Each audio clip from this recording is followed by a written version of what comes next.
कहानी की शुरुआत होती है न्यूयॉर्क शहर से, जहां हर तरफ भागदौड़ भरी जिंदगी है। यहीं हमारी मुलाकात रॉबिन मोनोरो से होती है, जो एक बड़ी फैशन मैगजीन में एडिटर है। वो अपने काम को लेकर बेहद सीरियस है और उसकी पूरी जिंदगी लगभग ऑफिस के इर्द गिर्द ही घूमती है। रॉबिन का एक बॉयफ्रेंड भी है जिसका नाम फ्रैंक है। एक शाम वह उसे डिनर पर बुलाता है और कहता है कि उनके रिश्ते को 3 साल पूरे हो चुके हैं, इसलिए वो चाहता है कि दोनों कुछ दिन साउथ पैसिफिक ओशन के खूबसूरत मकाटी आइलैंड पर साथ बिताएं। फ्रैंक की ये बात सुनकर रॉबिन बहुत खुश हो जाती है। दोनों उस आइलैंड पर जाने के लिए एक प्राइवेट प्लेन बुक करते हैं, जिसका पायलट क्विन होता है। उड़ान भरने से पहले क्विन की गर्लफ्रेंड भी उनके साथ आ जाती है। कुछ ही समय बाद सभी लोग मकाटी आइलैंड पहुंच जाते हैं। वहां पहले से ही काफी टूरिस्ट छुट्टियां मना रहे होते हैं। खूबसूरत नजारे देखकर रॉबिन का मूड भी पूरी तरह बदल जाता है और वो इस ट्रिप को खुलकर एंजॉय करने लगती है। उसी रात फ्रैंक एक खास पल का इंतजार खत्म करते हुए रॉबिन को शादी के लिए प्रपोज कर देता है। रॉबिन बिना देर किए उसकी बात मान लेती है और दोनों अपनी नई जिंदगी के सपने देखने लगते हैं। लेकिन अगली सुबह सब कुछ बदल जाता है। रॉबिन की बॉस का फोन आता है। वो बताती है कि एक बहुत बड़ा फैशन शो होने वाला है और कंपनी चाहती है कि सिर्फ रॉबिन ही उसे कवर करे। इतना ही नहीं, अगर वो ये असाइनमेंट पूरा कर देती है तो उसे प्रमोशन भी मिल सकता है। रॉबिन जानती थी कि ये मौका उसके करियर के लिए कितना जरूरी है, इसलिए वो तुरंत वापस जाने का फैसला कर लेती है। वो पायलट क्विन के पास पहुंचती है और उससे कहती है कि उसे पास के एक दूसरे आइलैंड तक छोड़ दे। पहले तो क्विन साफ मना कर देता है, लेकिन जब रॉबिन उसे ज्यादा पैसे देने की बात करती है तो आखिरकार वो तैयार हो जाता है। जब फ्रैंक को ये बात पता चलती है तो वो काफी नाराज हो जाता है। उसे लगता है कि रॉबिन काम को उनकी छुट्टियों और रिश्ते से ज्यादा अहमियत दे रही है। रॉबिन उसे समझाती है कि ये सिर्फ कुछ घंटों की बात है। जैसे ही उसका काम खत्म होगा वो वापस लौट आएगी और फिर दोनों पहले की तरह साथ समय बिताएंगे। फ्रैंक मजबूरी में उसकी बात मान लेता है। अब रॉबिन क्विन के पुराने प्लेन में बैठकर दूसरे आइलैंड के लिए उड़ान भर देती है। शुरुआत में सब कुछ बिल्कुल सामान्य होता है, लेकिन कुछ ही देर बाद मौसम अचानक खराब होने लगता है। देखते ही देखते उनका प्लेन एक भयानक थंडरस्टॉर्म के बीच फंस जाता है। तेज हवाएं और बिजली की चमक पूरे प्लेन को हिलाकर रख देती हैं। क्विन तुरंत रेडियो से मदद मांगने की कोशिश करता है, लेकिन उसी समय प्लेन के विंग पर बिजली गिर जाती है, जिससे उनका रेडियो पूरी तरह बंद हो जाता है और बाहर की दुनिया से उनका संपर्क टूट जाता है। दूसरी तरफ रॉबिन बुरी तरह घबरा जाती है। इसी बीच वो देखता है कि प्लेन का फ्यूल भी तेजी से खत्म हो रहा है। वो वापस लौटना चाहता है, लेकिन अब इतना ईंधन बचा ही नहीं था कि वे वापस उसी आइलैंड तक पहुंच सकें।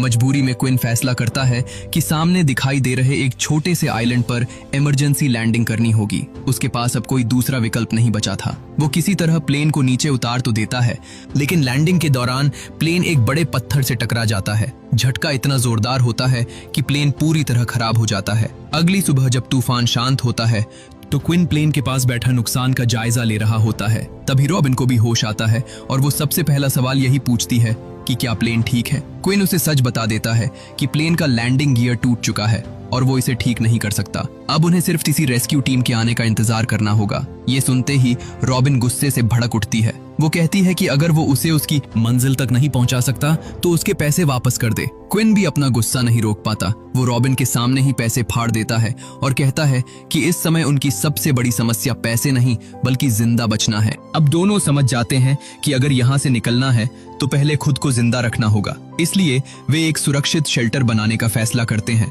शेल्टर बनाने के दौरान दोनों प्लेन के अंदर जरूरी सामान ढूंढने लगते हैं। तभी रॉबिन को एक लाइफ बोट मिलती है। उसे लगता है कि शायद इसी के सहारे वे यहाँ से निकल सकते हैं, लेकिन क्विन साफ कह देता है कि इतनी छोटी बोट से इस विशाल समंदर को पार करना नामुमकिन है। दूसरी तरफ मकाटी आइलैंड पर रॉबिन की बॉस फ्रैंक को फोन करती है और पूछती है कि रॉबिन अब तक फैशन शो वाली जगह क्यों नहीं पहुंची। ये सुनकर फ्रैंक घबरा जाता है, क्योंकि उसके हिसाब से रॉबिन तो एक दिन पहले ही क्विन के साथ निकल चुकी थी। इसी बीच क्विन की गर्लफ्रेंड भी वहां पहुंच जाती है। अब दोनों को एहसास हो जाता है कि कुछ बहुत गलत हुआ है। वे तुरंत आइलैंड के मैनेजर के पास जाते हैं और रेस्क्यू टीम बुलाने की मांग करते हैं। उधर रॉबिन और क्विन जंगल के अंदर पीने का पानी ढूंढ रहे होते हैं। काफी देर भटकने के बाद उन्हें एक झरना मिल जाता है। पानी देखकर दोनों राहत की सांस लेते हैं, क्योंकि अब कम से कम प्यास की चिंता खत्म हो चुकी थी। अब बारी खाने की थी। क्विन अपनी समझदारी से एक पक्षी पकड़ लेता है और उसी से दोनों अपनी भूख मिटाते हैं। खाना खाते खाते पहली बार दोनों आराम से एक दूसरे से बातें करते हैं। अब तक दोनों हर छोटी बात पर लड़ रहे थे, लेकिन धीरे धीरे रॉबिन को महसूस होने लगता है कि क्विन बाहर से जितना रूखा दिखाई देता है, अंदर से उतना ही अच्छा इंसान है। दूसरी तरफ फ्रैंक और क्विन की गर्लफ्रेंड को आखिरकार एक रेस्क्यू प्लेन मिल जाता है। दोनों उसी में बैठकर रॉबिन और क्विन को ढूंढने निकल पड़ते हैं। कुछ ही देर में उनका प्लेन उसी आइलैंड के ऊपर पहुंच जाता है जहां रॉबिन और क्विन फंसे हुए थे। लेकिन सबसे बड़ी गलती ये हुई थी कि दोनों ने अब तक जमीन पर हेल्प का कोई निशान नहीं बनाया था।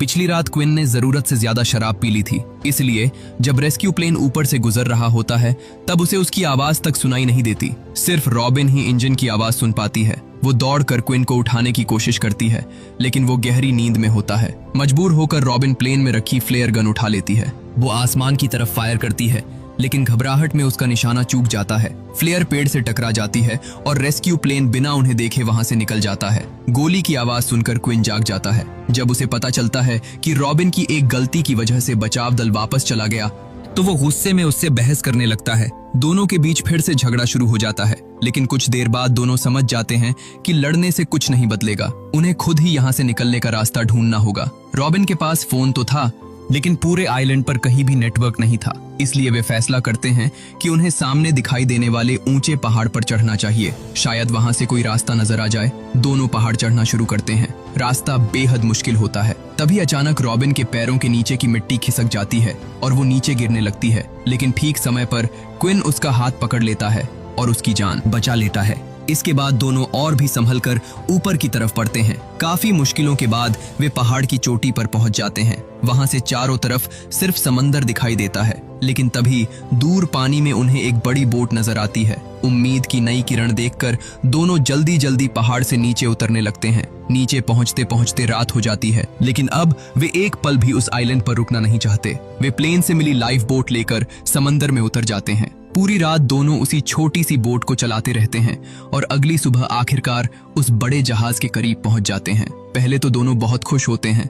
उन्हें लगता है कि अब उनकी मुसीबत खत्म हो जाएगी, लेकिन तभी क्विन दूरबीन से जहाज के ऊपर कुछ ऐसा देखता है जिससे उसके चेहरे का रंग उड़ जाता है। वो देखता है कि जहाज पर मौजूद कुछ लोग एक आदमी को मारकर सीधे समुद्र में फेंक देते हैं। ये देखकर वो तुरंत समझ जाता है कि वे आम लोग नहीं बल्कि खतरनाक पायरेट्स हैं। वो रॉबिन से कहता है कि किसी भी हालत में उन्हें आवाज मत देना, लेकिन तब तक बहुत देर हो चुकी होती है। पायरेट्स की नजर उन दोनों पर पड़ चुकी होती है। पायरेट्स का सरदार अपने आदमियों को उन्हें पकड़ने का आदेश देता है। क्विन तुरंत रॉबिन से कहता है कि जितनी तेजी से हो सके किनारे की तरफ बढ़ो, लेकिन उनकी लाइफ बोट बहुत धीमी थी। दूसरी तरफ पायरेट्स की बोट तेजी से उनके करीब आती जा रही थी। कुछ ही पलों बाद वे उन पर गोलियां चलाना शुरू कर देते हैं। एक गोली उनकी लाइफ बोट में लगती है और उसकी हवा निकल जाती है। बोट डूबने लगती है। दोनों पानी में गिर जाते हैं, लेकिन किसी तरह तैरकर वापस आइलैंड तक पहुंच जाते हैं। उन्हें लगता है कि अब वे सुरक्षित हैं, लेकिन अगले ही पल पायरेट्स भी उसी आइलैंड पर पहुंच जाते हैं और आखिरकार दोनों को पकड़ लेते हैं। रॉबिन और क्विन अच्छी तरह समझ चुके थे कि अगर उन्होंने कोई चाल नहीं चली तो पायरेट्स उन्हें जिंदा नहीं छोड़ेंगे। अपनी जान बचाने के लिए रॉबिन झूठ बोलती है कि इस आइलैंड पर उन्होंने बहुत सारा सोना छुपा कर रखा है। सोने का नाम सुनते ही पायरेट्स लालच में आ जाते हैं। वे दोनों को अपने साथ लेकर पूरे आइलैंड में सोना ढूंढने निकल पड़ते हैं। रॉबिन और क्विन बस सही मौके का इंतजार कर रहे थे। जैसे ही पायरेट्स का ध्यान कुछ पल के लिए भटकता है, दोनों वहां से भाग निकलते हैं, लेकिन पायरेट्स भी तुरंत उनके पीछे दौड़ पड़ते हैं। जान बचाने की ये दौड़ अब पहले से भी ज्यादा खतरनाक हो चुकी थी। भागते भागते दोनों एक ऊंची चट्टान के किनारे पहुंच जाते हैं। पीछे पायरेट्स और सामने गहरी खाई। उनके पास कोई दूसरा रास्ता नहीं बचता।